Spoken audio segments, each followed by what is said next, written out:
We're here at the 2014 El Dorado County Poetry Out Loud contest, and we're going to hear some great poems tonight done by some fantastic students, and one of them will be the lucky winner.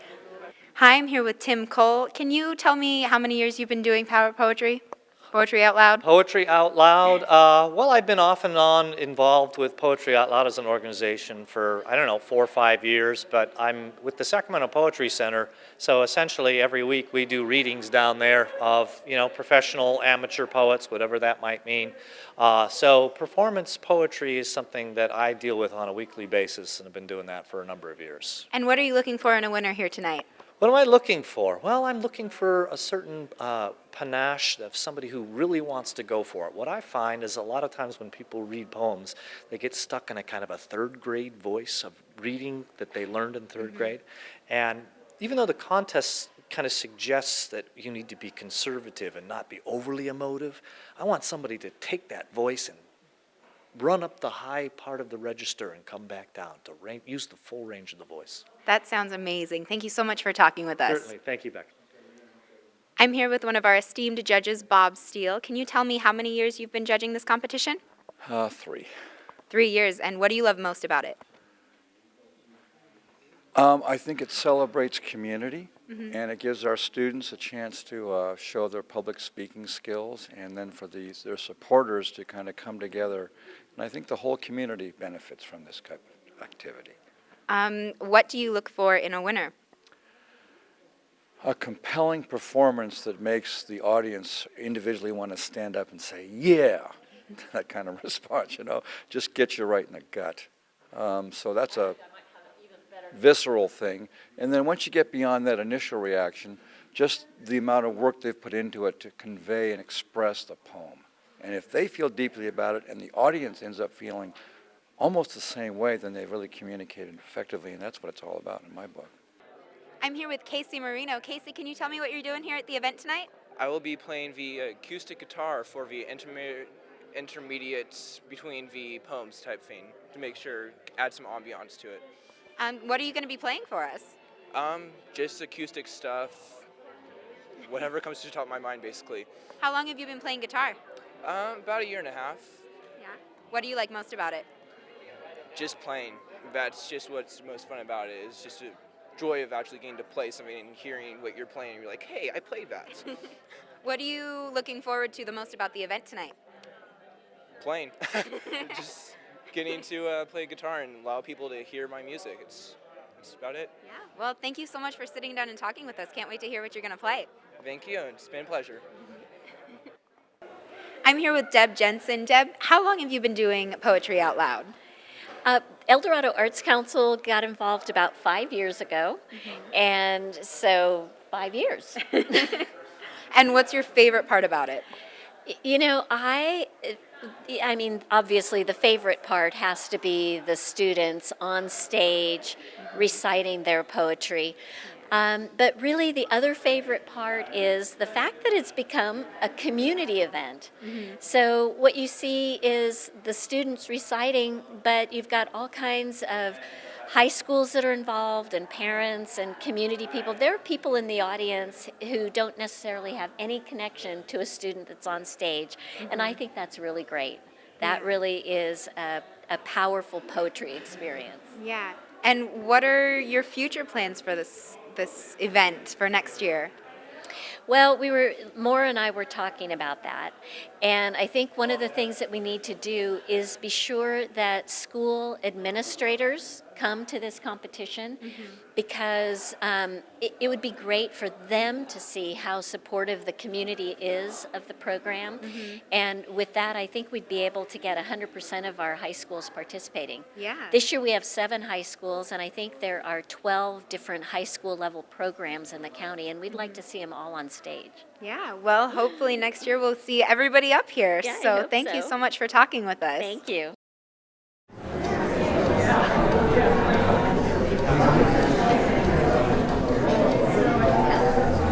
Hi. My goodness. Imagination Theater got new equipment since the last time we were here, last year about now. So I don't need to do this anymore. Stand back. Welcome to Imagination Theater and Poetry Out Loud. El Dorado Arts Council is so pleased to welcome all of you here tonight, particularly, of course, the young people who are going to be reciting poetry for us. And we've got a musician in the corner who's going to be doing some strumming in between performers of the poetry. But I just really want to make sure that you all know how important it is that you came here tonight to be the audience. I was just sitting in the front row here with somebody who's a really dear person to the Arts Council, a great volunteer. And we were exchanging how neither of us is an artist in any way, but we love the arts, and we love to come and participate as part of an audience or a reader of literature. And I think that that is really an important part of the story for the arts in El Dorado County, and that is that we've got a great body of amazing artists. Tonight you're going to see some young people performing poetry.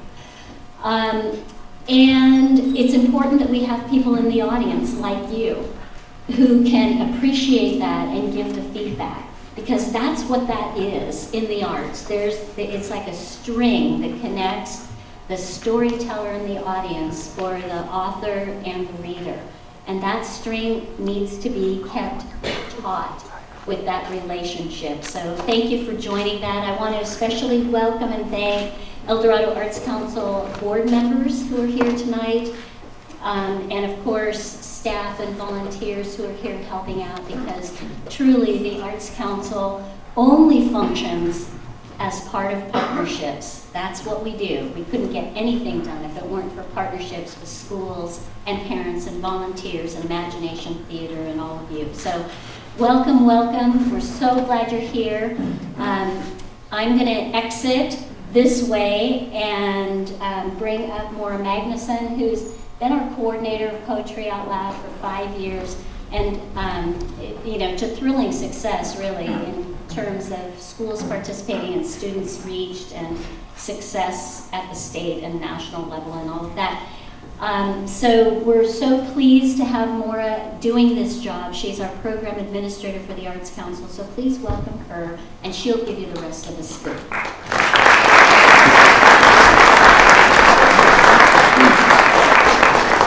Thank you, Deb. Hello, everybody.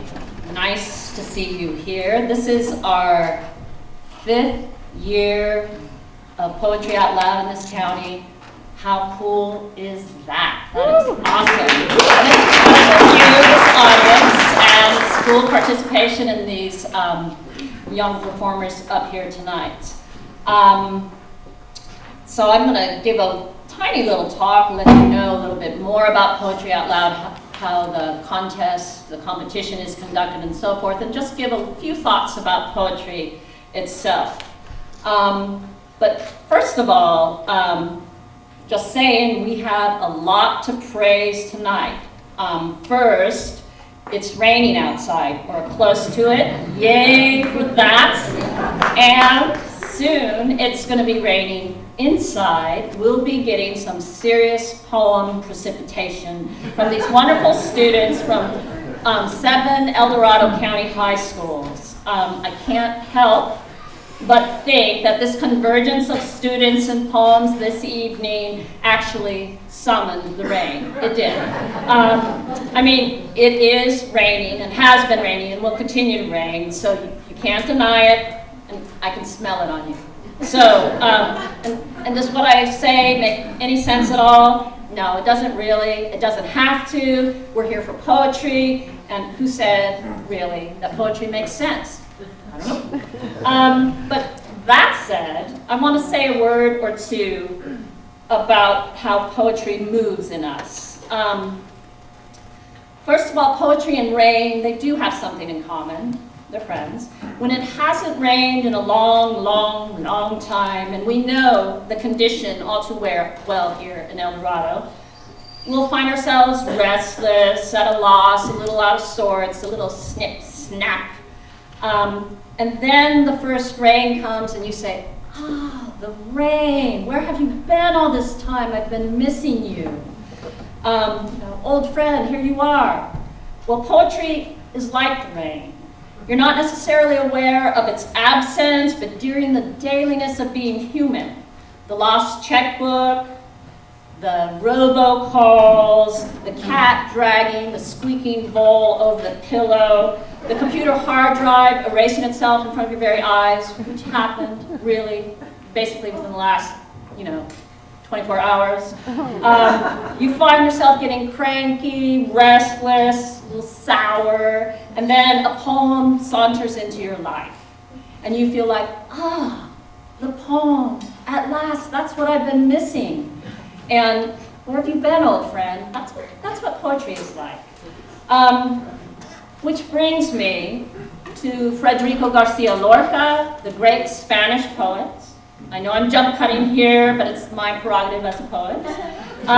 Lorca had some really exquisite thoughts on poetry, some really cool insights, especially its relationship to el duende, meaning the spirit of evocation. For Lorca, the spoken word poetry draws upon duende. It climbs up inside you from the soles of the feet. Duende, as Lorca saw it, unfolds between the performer and audience. It arrives in the body. You recognize it when you're experiencing it. You get chills when laughter erupts, or when you feel a disconcerting ecstasy. You don't quite know why you're experiencing it, but hey, you like it. So most of all, duende calls forth sorrow, melancholy, and darkness. And that's, Lorca feels it underscores these arts like poetry. He believed that all arts are capable of this duende, but it finds its greatest range in music. The blues has undeniable duende, as does jazz. Dance, too, especially, the flamenco. And of course, Lorca's art, which is poetry, spoken poetry, and all of these arts require a living body to interpret them. They inhabit forms that are born and die and open their contours against the present. So tonight, we will witness the spirit of duende shape and reshape itself again and again with each performer and poem. How glorious it is then to be here in this space, in this imagination, and to be invited to this dance with a duende in the inside rain, with the outside rain on the roof. Yay, Lorca, I love duende. And I think we'll get that little frisson of duende here tonight. But before we begin, I need to thank some important folks who've made tonight and these past 5 years of poeming possible. Tonight especially, I'd like to thank the Bookery for their generous donation of gift certificates to all the contestants. To, the Bookery on Main Street. If you haven't been there, you gotta go there. Awesome poetry section.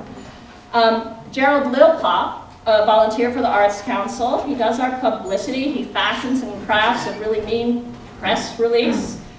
Eldorado Savings Bank, they're our longtime sponsor for the Arts Council's programs. Access Eldorado crew, so thanks to Bill and Tyler and Devin and Becca and Caitlin. They are here filming tonight, and they actually ask that no one else film with video tonight, because they'll be recording with their video, and they will be selling DVDs of tonight's performance for $20, so you can sign up for that ahead of time. Heather Brooks Freer, she's not out just yet, but she will be, and she has been indefatigable. She went to all the schools and offered coaching to all of the contestants, and she's warmed people up back in the green room. She's been pivotal to Poetry Out Loud and for as long as it's been, and coached champions onto the state and then onto the finals at the Nationals. Thanks to Lanny, who's the director of this awesome, very classy theater. And Betty Saderquist, you'll see her around. She's a stunning photographer, and she takes our Poetry Out Loud pictures. Shout out to Sean Pittard. I don't think he's here, but he's been our poetry coach for the past 4 years of Poetry Out Loud, but Hollywood is calling him, and that's a really good thing. We miss him because he helped really build this program up from the soil. And then there's Emma Jean Holler. All of you, every single one of you has run into Emma Jean, you know, by 1 degree of separation. We all know Emma Jean. She's in China right now, and she was my wing woman in Poetry Out Loud from the get-go. She has such spunk and spark, and she set fire to this program. So she's got her back in China. Yay. And Joelle Meyer and Catherine Strand, there are volunteers at the door. Thanks to them.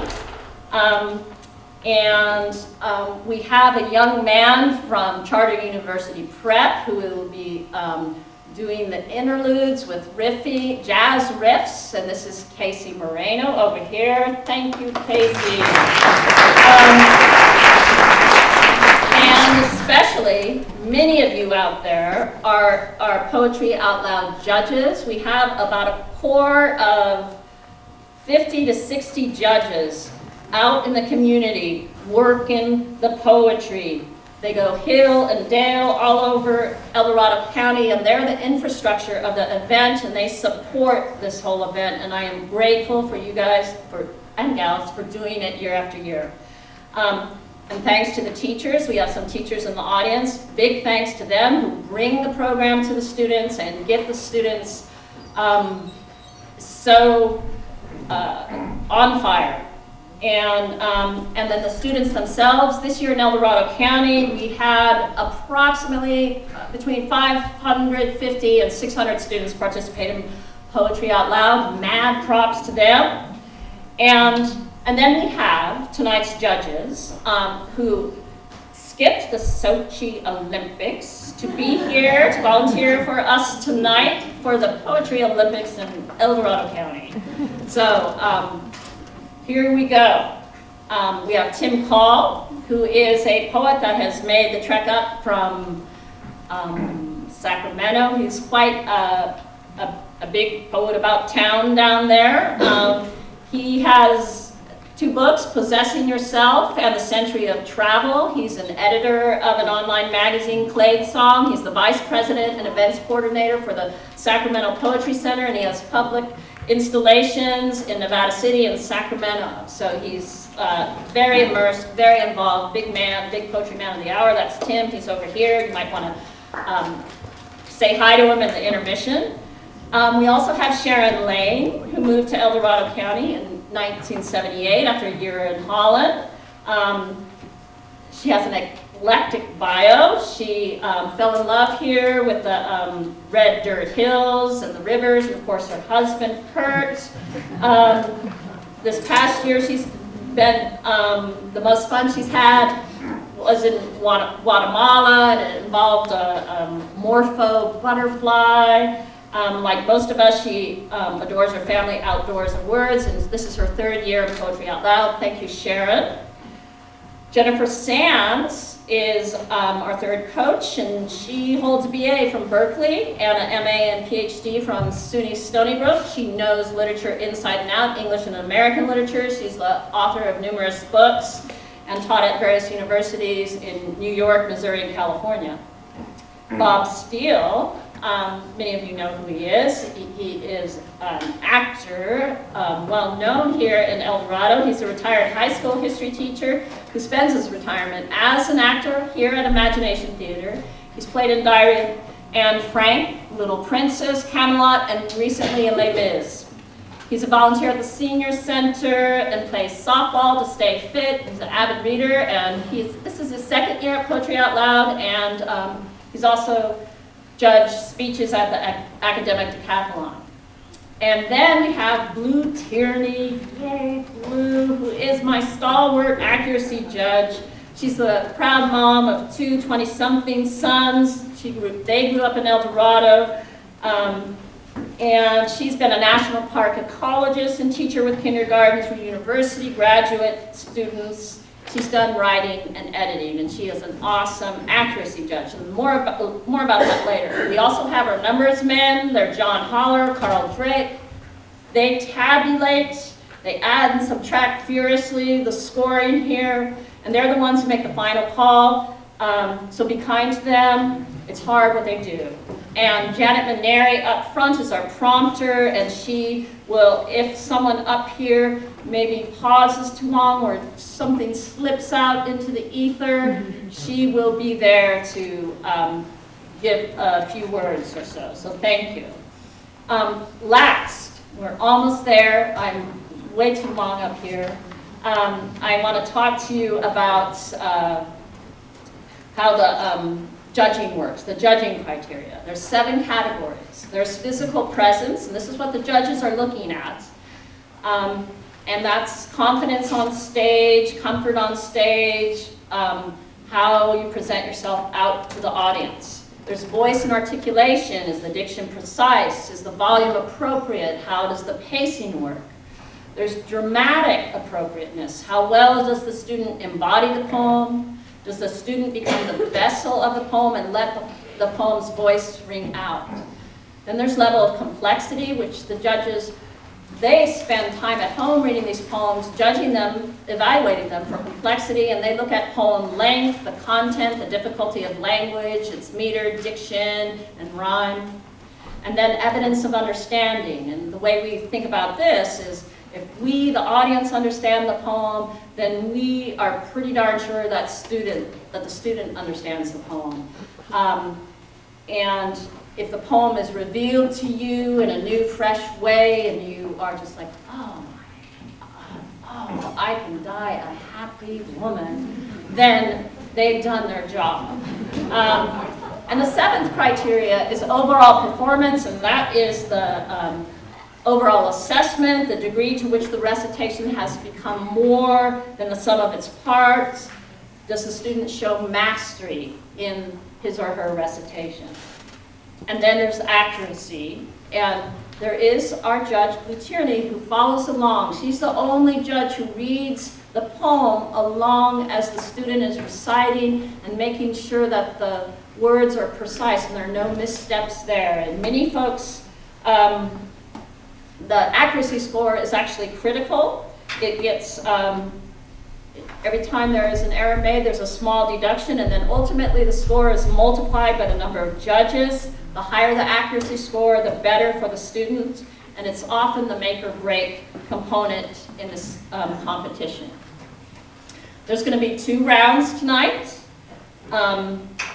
And I'll be introducing the students, and after each poem there's a minute to a minute and a half where the judges are assessing and evaluating. During that time, Casey will enthrall us with his licks, which is wonderful, thanks to Casey.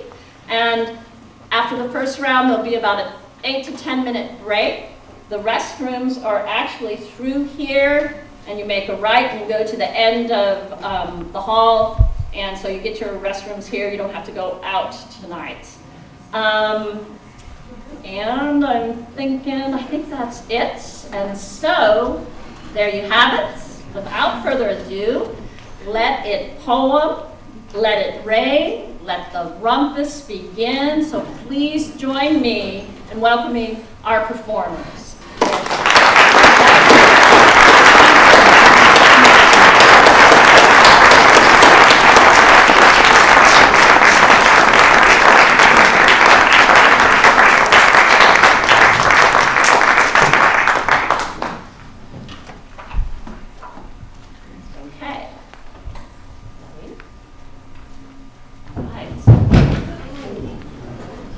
Everything okay?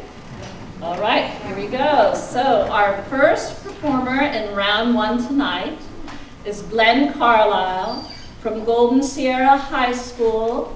His teacher is Jack Carmen.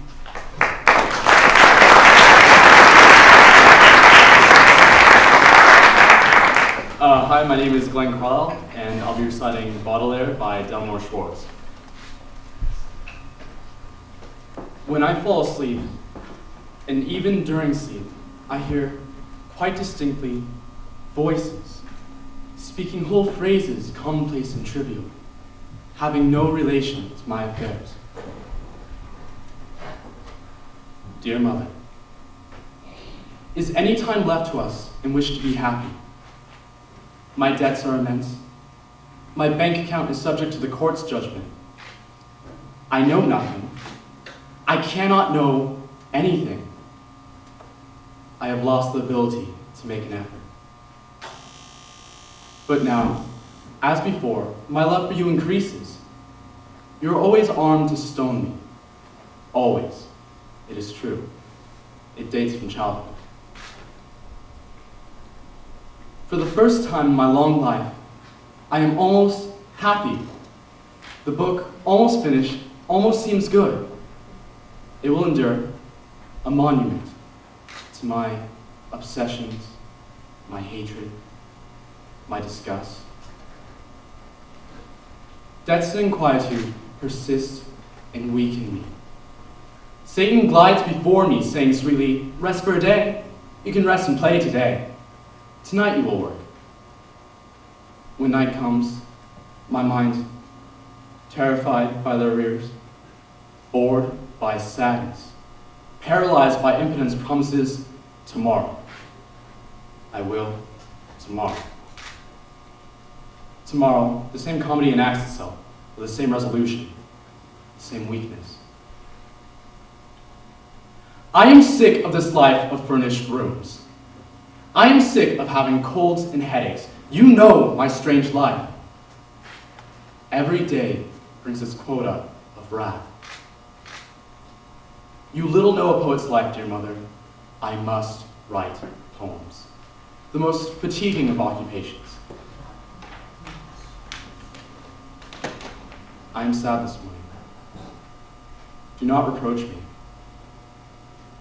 I write from a cafe near the post office, amid the click of billiard balls, the clatter of dishes, the pounding of my heart. I have been asked to write a history of caricature. I have been asked to write a history of sculpture. Shall I write a history of the caricatures, of the sculptures of you in my heart? Although it costs you countless agony, although you cannot believe it necessary and doubt that the sum is accurate, please send me money enough for at least 3 weeks.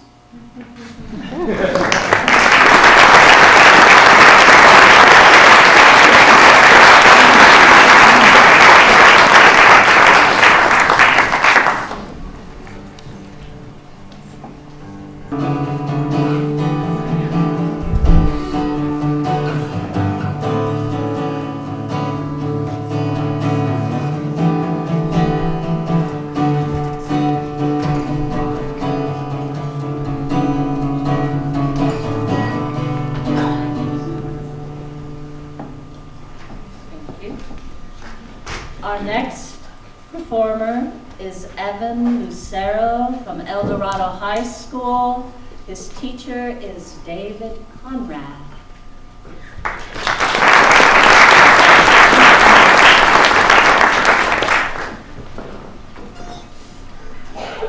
Evan Lucero. The Lamb by Linda Grigg.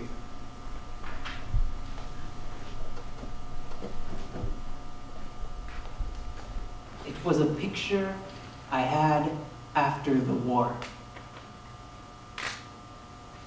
A bombed English church. I was too young to know the word English or war, but I knew that picture. The ruined city still seemed noble. The cathedral with its roof blown off was not less godly. The church was the same, plus rain and sky. Birds flew in and out of the holes God's fist made in the walls. All our desire for love or children is treated like rags by the enemy. I knew so much and sang anyway. Like a bird who will sing until it is brought down. When they take away the trees, the child picks up a stick and says, "This is a tree." this the house and the family, as we might, through a door of what had been a house, into the field of rubble, walks a single lamb, tilting its head, curious, unafraid, hungry.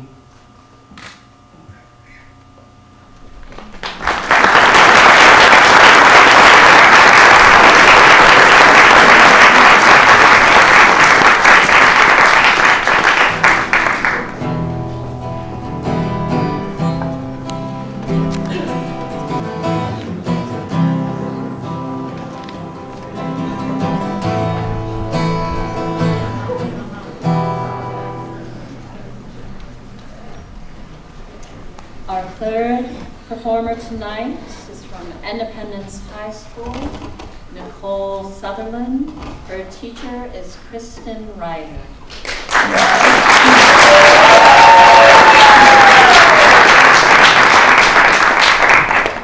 My name is Nicole, and I am reciting The Meadow and the Flower by P.K. Page.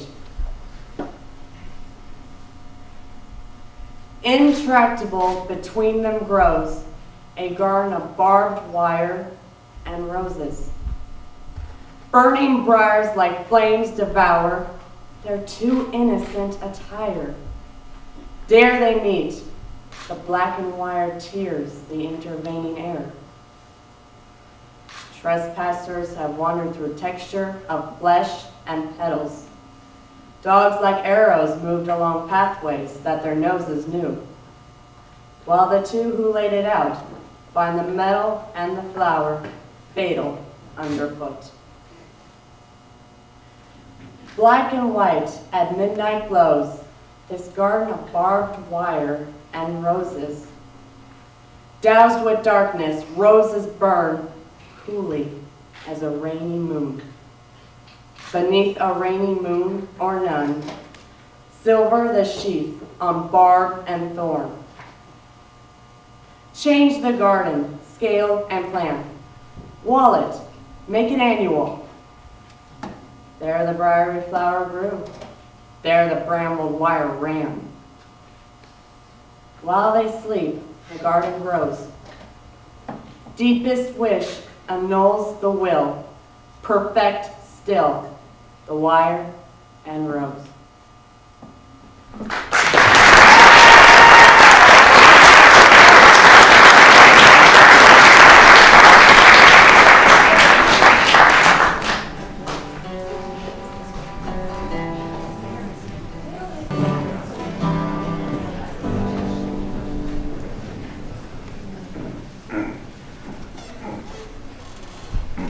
And our fourth contestant, Lora Mazumdar from Oak Ridge High School. Her teacher is Mark Kuvelis.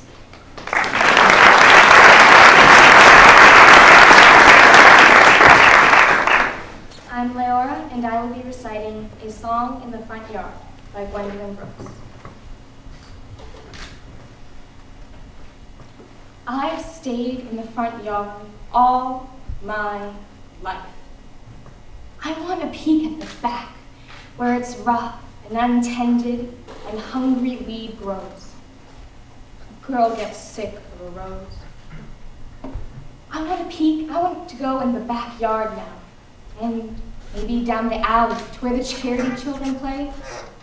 I want a good time today. They do some wonderful things. They have some wonderful fun. My mother sneers, but I say it's fine. How they don't have to go in at 8:45. My mother says that Joni May will grow up to be a bad woman, that George will be taken to jail sooner or late on account of last winter. He sold our back gate. But I think it's fine. Honest, I do. And I'd like to be a bad woman too. And wear the brave stockings of night black lace and strut down the streets with paint on my face. Thank you.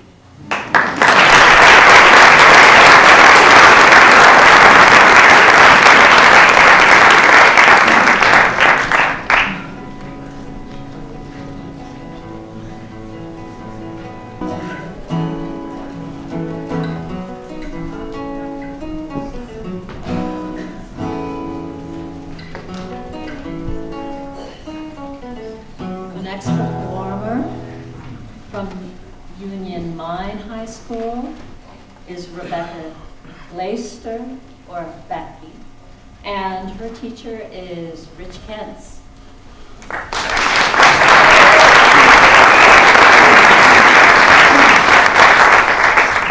Hello, my name is Becky Glaister, and I'm going to be presenting Why? Because the Dazzling Sun by Emily Bronte. Why? Because the dazzling sun restored my earth to joy. Have you departed, every one, and left a desert sky? All through the night, your glorious eyes were gazing down in mine, and with a full heart's thankful sighs, I blessed that watch divine. I was at peace and drank your beams as they were life to me, and reveled in my changeful dreams like petrol on the sea. Thought followed thought, star followed star, through boundless regions on, while one sweet influence, near and far, thrilled through and proved us one. Why did the morning rise to break so great, so pure a spell, and scorch with fire the tranquil cheek where your cool radiance fell? Blood red he rose, and arrow straight, his fierce beams struck my brow. The soul of nature sprang elate, but mine sank sad and low. My lids closed down, yet through their veil I saw him blazing still, and bathe in gold the misty dale, and flash upon the hill. Turn me to my pillow then, to call back night and see. Your worlds of solemn light again throb with my heart and me. It would not do. The pillow glowed, and glowed both roof and floor. And birds sang loudly in the wood, and fresh winds shook the door. The curtains waved, the wakened flies were murmuring round my room, imprisoned there till I should rise and give them leave to roam. O stars and dreams and gentle night, O night and stars return, and hide me from the hostile light that does not warm but burn, that drains the blood of suffering men, drinks tears instead of doom. Let me sleep through his blinding rain and only wake with you.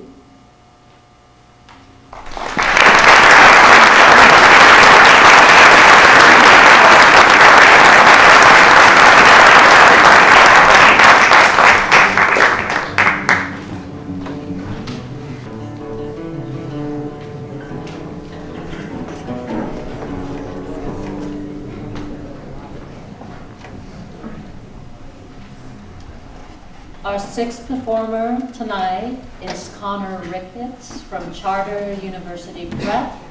His teacher is Kate Wells.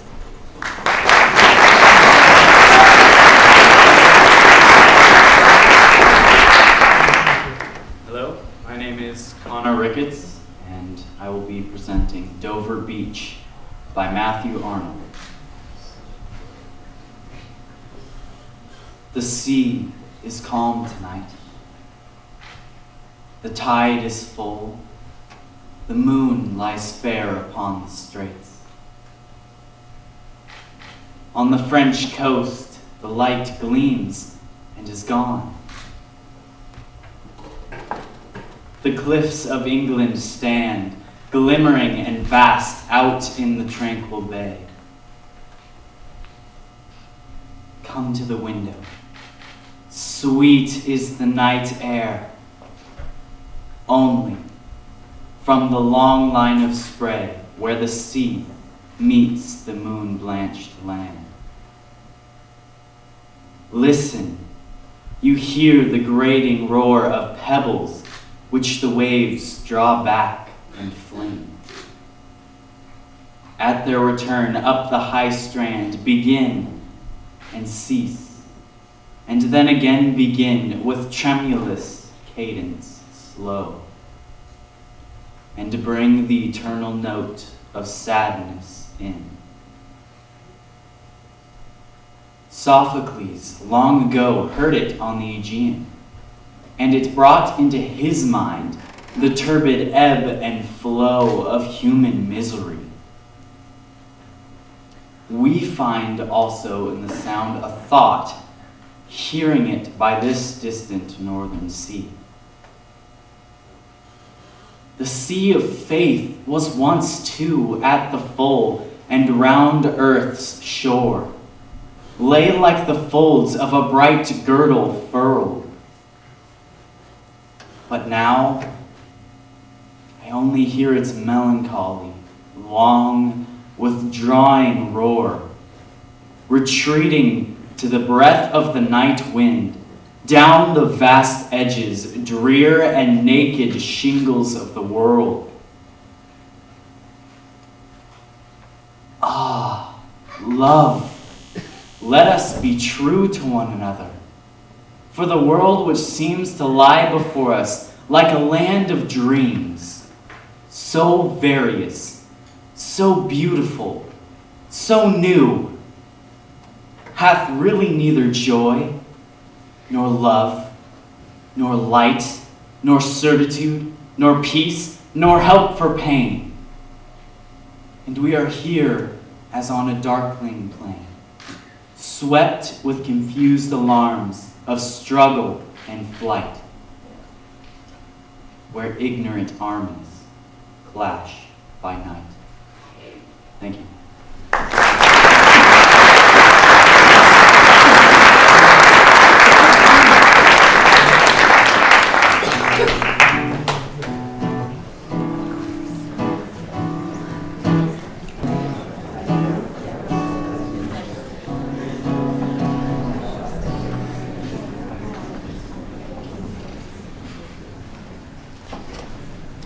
Now we have Sam King from the County Office of Education Program.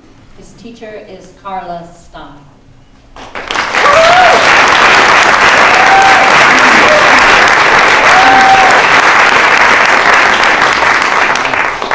I'm Sam King. I'm doing The Road Not Taken by Robert Frost.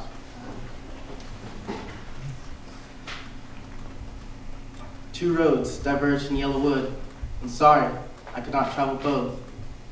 And be one traveler, long I stood, and looked down one as far as I could, to where it bent in the undergrowth. Then took the other as just as fair, and having perhaps the better claim, because it was grassy and wanted wear. Though as for that, the passing there had worn them really about the same. And both that morning equally lay, and leaves no step, had trodden black. Oh, I kept the first for another day. Yet knowing how way leads on to way, I doubted if I should ever come back. I shall be telling this with a sigh, somewhere ages and ages hence. Two roads diverged in a wood, and I took the one less traveled by, and that has made all the difference.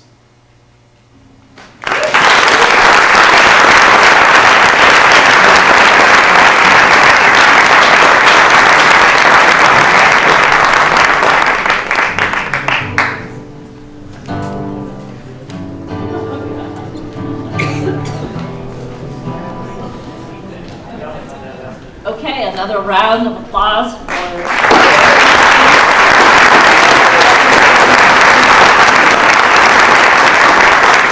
we're going to be taking a 10-minute break, so I think that leaves us about to 8:08. So mingle, restrooms are over here. Say hey to everybody. Thank you.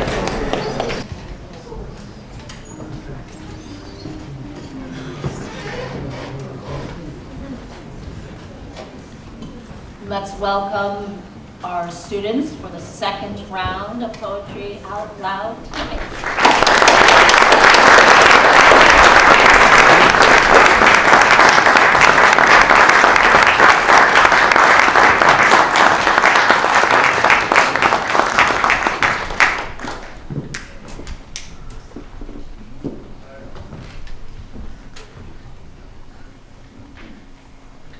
First up For the second round is Connor Ricketts from Charter University Prep.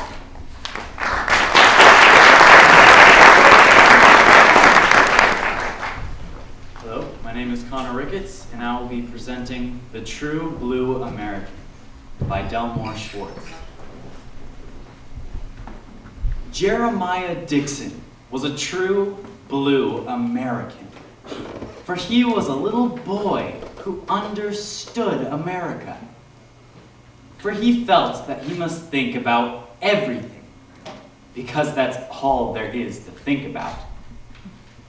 Knowing immediately the intimacy of truth and comedy, knowing intuitively how a sense of humor was a necessity for one and for all who live in America. Thus, natively and naturally, when on an April Sunday in an ice cream parlor, Jeremiah was requested to choose between a chocolate sundae and a banana split, he answered unhesitatingly, having no need to think of it, being a true blue American, determined to continue as he began. Rejecting the either-or of Kierkegaard and many another European.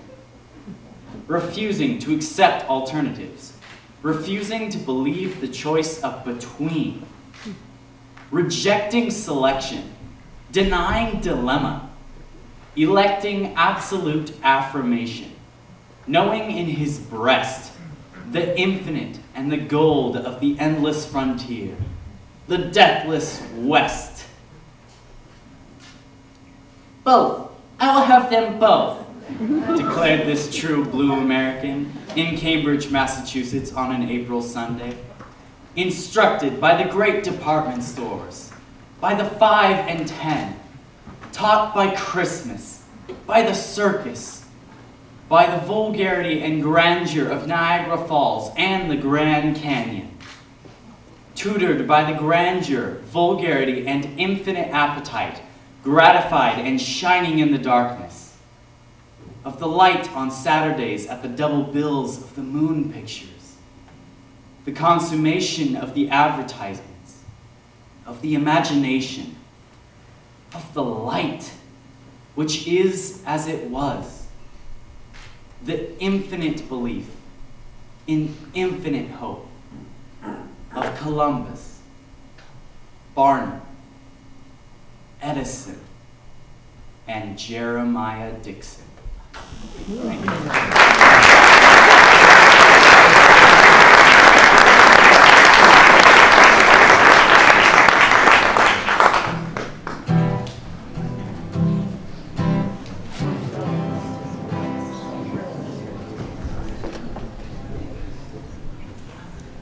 And now we have Nicole Sutherland from Independence High School.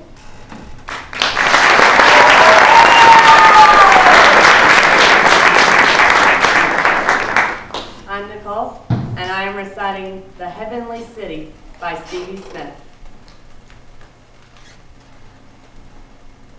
I sigh for the heavenly country where the heavenly people pass, and the sea is as quiet as a mirror of beautiful, beautiful glass.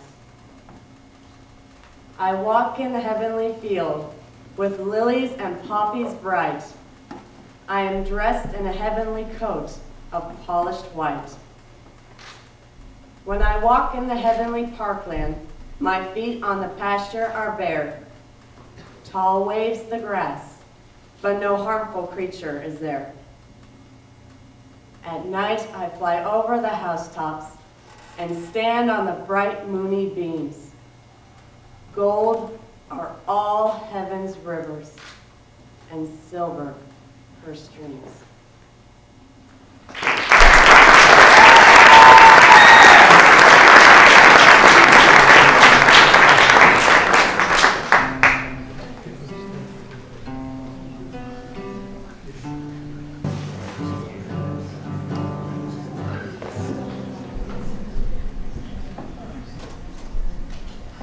Now we have Evan Lucero from El Dorado High School.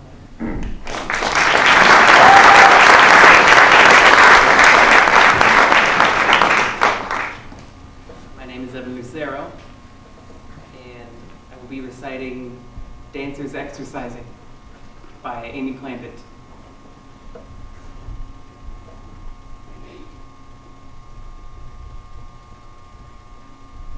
Frame within frame, the evolving conversation is dance-like, as though two could play at improvising snowflakes, 6 feather-veined evanescence.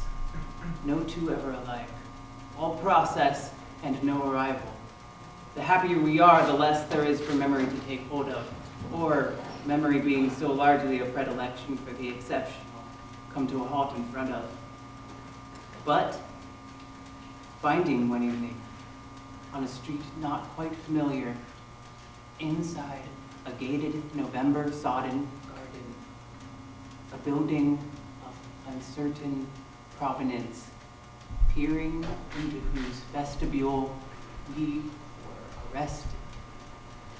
A frame within a frame, a lozenge of impeccable clarity, the reflection, no, not of our two selves, but of dancers exercising in a mirror. At the center of that clarity, what we saw was not stillness, but movement. The perfection of memory consisting, it would seem, in a never to be completed. We saw them mirroring themselves, never guessing the vestibule that defined them. Frame within frame contained 2 other mirrors.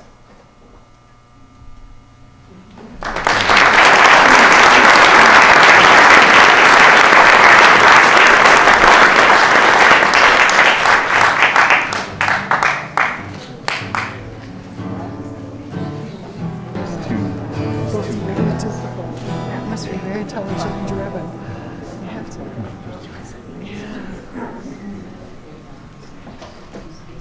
Next up is Sam King from the County Office of Education.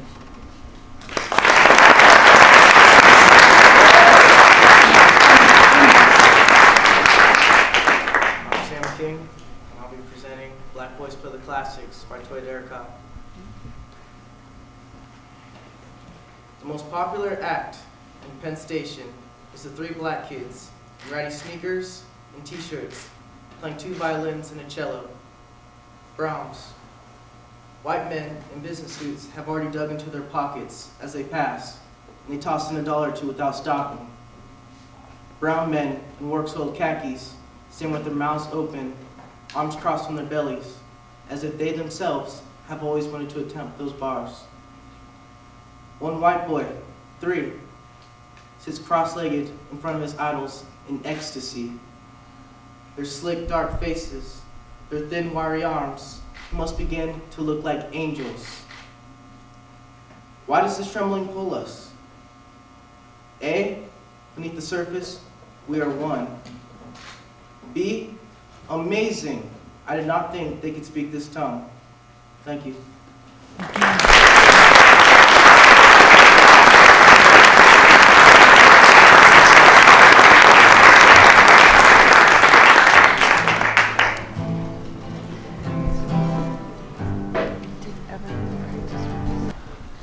Next up is Glen Carlisle from Golden Sierra High School.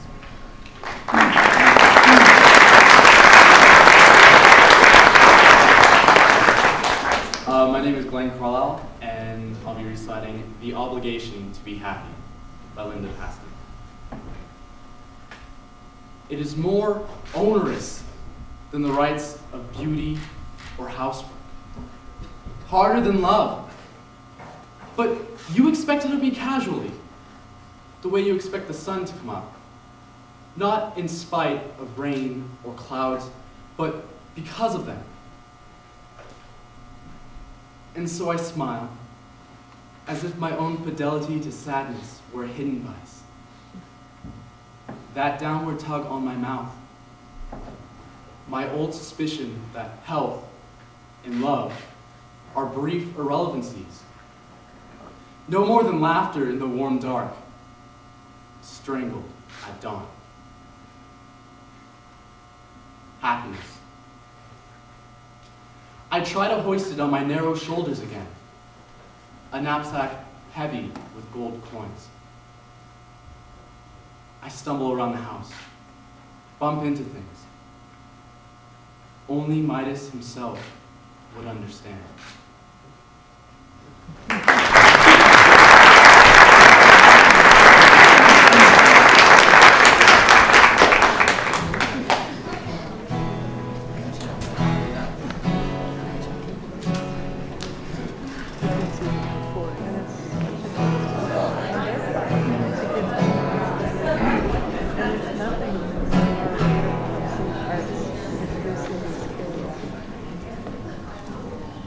Now, Lora Mazumdar from Oak Ridge High School.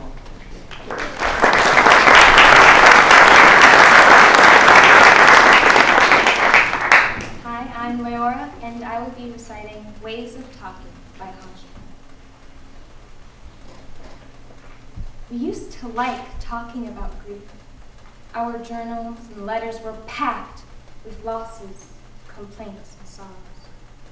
Even if there was no grief, we wouldn't stop lamenting, as though longing for the charm of a distressed face. Then we couldn't help expressing grief. So many things descended without warning. Labor wasted, loves lost, houses gone, marriages broken, friends estranged, ambitions worn away by immediate needs. Words lined up in our throats for a good whining. Grief seemed like an endless river, the only immortal flow of life. After losing a land and then giving up a tongue, we stopped talking of grief. Smiles began to brighten our faces. We laugh a lot at our own mess. Things become beautiful. Even hailstones in the strawberry fields. Thank you.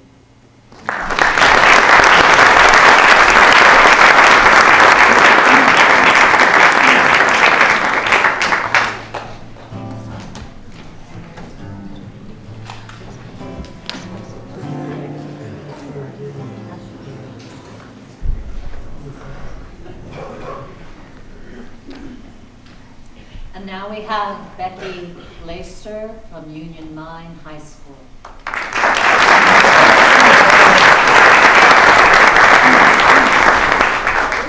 I'm Becky, and I'm going to be performing A Boat Beneath the Sunny Sky by Lewis Carroll. A boat beneath a sunny sky, lingering onward dreamily in an evening of July. Children three that nestle near, eager eye and willing ear, pleased a simple tale to hear. Long has paled that sunny sky, echoes fade and memories die. Autumn frosts have slain July. Still, she haunts me, phantom-like, Alice moving under skies, never seen by waking eyes. Children yet the tale to hear, eager eye and willing ear, lovingly shall nestle near. In a wonderland they lie, dreaming as the days go by, dreaming as the summers die, ever drifting down the stream, lingering in the golden gleam. Life, what is it but a dream?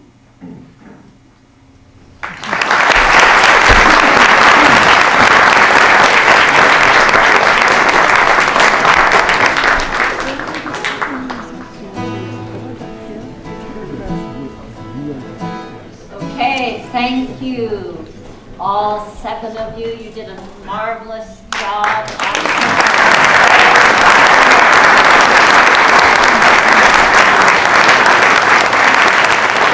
You honored us with your poems and your duende. We're going to take about 5 to 6 minutes to do the last minute tallying, and then we'll make announcements. So, big sigh. Give yourselves. You guys did awesome.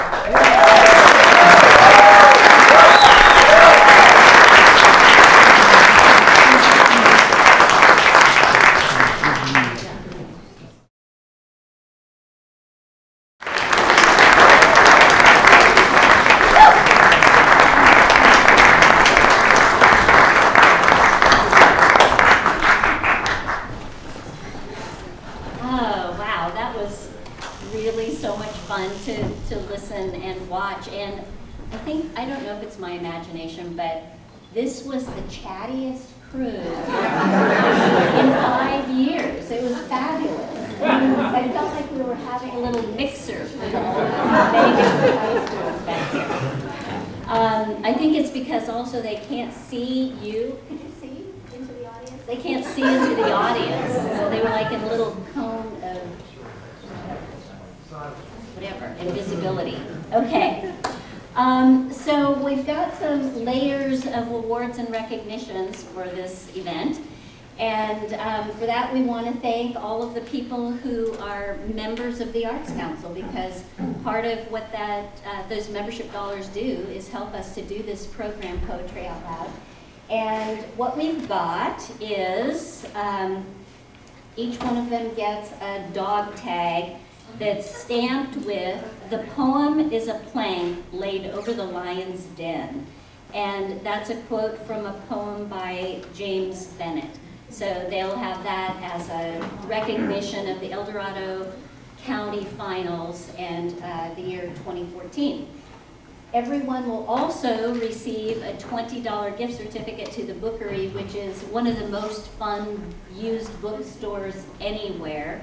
And it's on Main Street in Placerville, so we invite the students to go. You can get a lot for your $20 at the Bookery. So thank you for your participation and your great efforts, everyone. Those recognitions are with heart from us to you.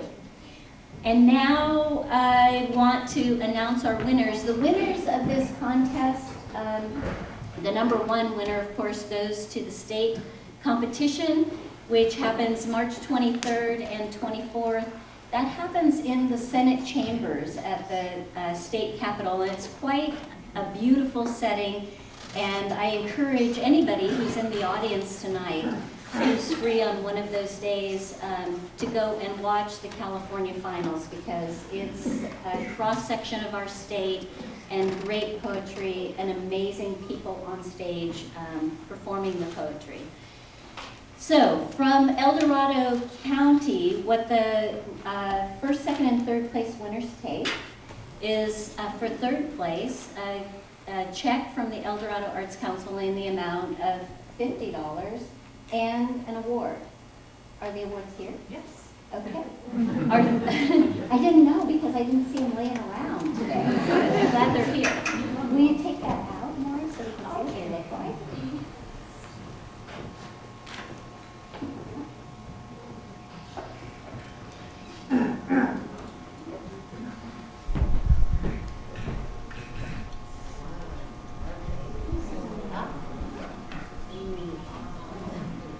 It says, National Endowment for the Arts and the Poetry Foundation present Poetry Out Loud, El Dorado County Finals 2014, and this is the third place award goes to Lora Mazumba.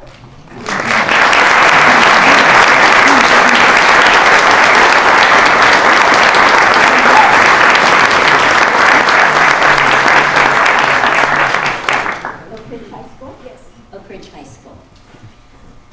Our second place award is a gift certificate in the amount of $75 and a beautiful engraved award similar to what Leora's gotten, and that would be Evan Lucero from El Dorado.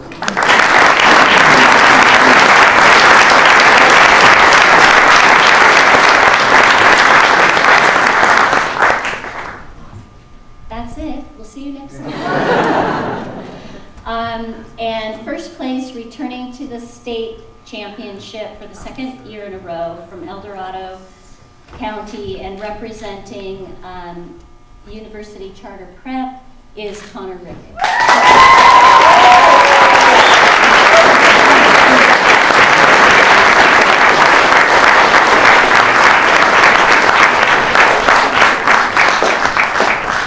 Connor was an amazing champion last year, and I think placed second in the state championship last year from our county. And so we're thrilled to have him going again and representing us and the community of all of us. We can all be very proud of what's going to be happening on March 23rd and 24th in Sacramento.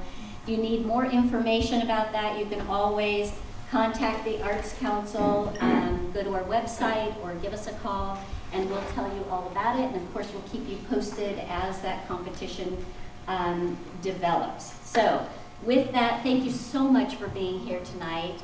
On behalf of the El Dorado Arts Council and all of the sponsors, the Board of Directors, I'm Deb Johnson, Executive Director of the Arts Council. Thank you for being here, and I hope you have a safe journey home and come back and see us next year.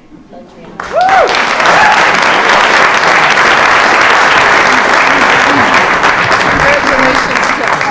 Wow, that's just fantastic. Down with the poems. And if anything happens to Connor, your son's going, so. Connor, you just won. How do you feel? I feel awesome. Yeah? You excited to go back to state? I am. Well, we look forward to seeing you there. Congratulations. Thank you.